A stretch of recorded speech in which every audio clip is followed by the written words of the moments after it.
Okay, good morning, consumer behavior classes.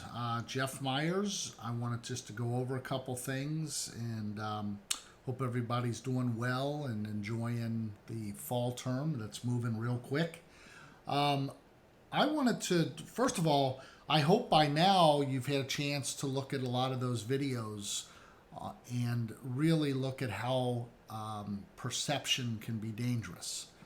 Videos of Wuhan, China, and Mexico City, and Peru, and Israel. And think about what you thought of before and think about what you think of now. Imagine if you've gone to those countries, spent 5 or 10 days there. Think about how you thought of the countries, the people, the culture, from what you saw or heard on the news, and how you might look at people who you meet that come here, maybe work for you or with you, or maybe you're going to work for them.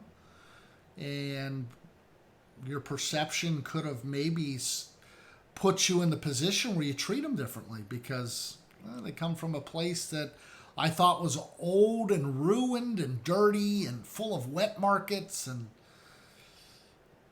unfortunately, perception has really hurt us because no one is showing us. And it's not all their fault, it's your fault.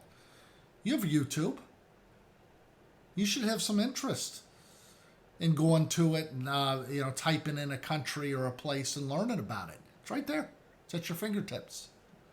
Perception, we are so easily influenced and manipulated. And we just go with what's easier. What's the easiest route? I'll just assume Mexico City is dirty because I heard about that last year, or 5 or 10 or 20 years ago. I don't want to check the accuracy. Okay.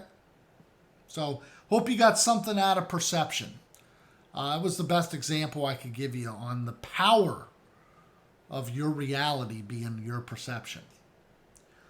The next chapter is on how we comprehend messages. And comprehension, with everything going on, it's tough. And there's many different ways to learn and comprehend something, from repetition to organizing to what's called chunking. You got to read the chapter. You got to watch the videos that I put out to kind of simplify what the difference between repetition learning and chunking things to retain what you just read or heard or saw. The comprehension chapter is one of those chapters that is just not a lot of fun, but you need to read. You need to dissect. You need to watch the videos. It's going to help you really understand more about the topic than just not doing anything, and then the test comes up and you have no idea where certain terms exist in the chapter. What are the physical characteristics of a message? Understanding message congruity. How does long-term memory work versus short-term memory? What are our five senses and how that triggers memory, and is short-term memory, how long does that last? Interesting stuff. Not the most exciting, but probably need to read it. We do have a test coming up on 9/11, which is Friday. It'll be deployed in the morning, and you'll have till Sunday, the 13th, to take the test. Failure for any reason to take the test online, open book, is a 0. In every class, I give out a couple zeros. And it's not fair for me to allow makeups because of some emergency. It's not fair to other people who missed it and got a 0, or missed it and dropped, or missed it and I dropped them, or had to take the test, between Friday and Sunday. They had to find a way. It's not fair for me to give you an extra day or two, or an attempt. So don't ask me. Put down right now in your calendar, get organized, test, which will cover the first 4 chapters. And my tests are online, open book, true, false, multiple choice. They're timed, and no, you can't find the answers ahead of time from Googling. because I make them up. I redo the test and make up the questions every semester, so you can't find them ahead of time. Any questions, comments, call me or email me. Do not text me. I continue to get texts from about 9 or 10 students. And I know I've sent the message out multiple times. Do not send me a text.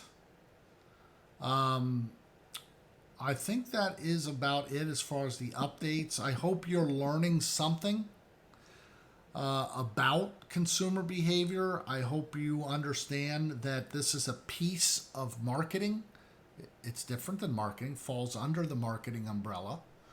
It's vital with marketing research to use consumer behavior and marketing research to define who you're going to target. The people who are most likely to buy your product or services comes from this. I hope some of you have looked at your personal finances and said, well, they could be a little better if I learned how to control my buying impulses. By the end of the chapter, or the end of the book, I truly believe that you will say, I got more than I thought out of this class, and I'm going to investigate it a little bit more. Maybe YouTube some of the topics, maybe take another consumer behavior class, maybe investigate it as a career, because a master's degree in consumer behavior, look at the salary, it starts in the upper 70s. Having a psychologist on the marketing team is what consumer behavior offers. So there's a lot of information in the next chapter on comprehension and how our memories work and how we learn and how we remember or comprehend things. And again, not the most exciting, but it's part of the book.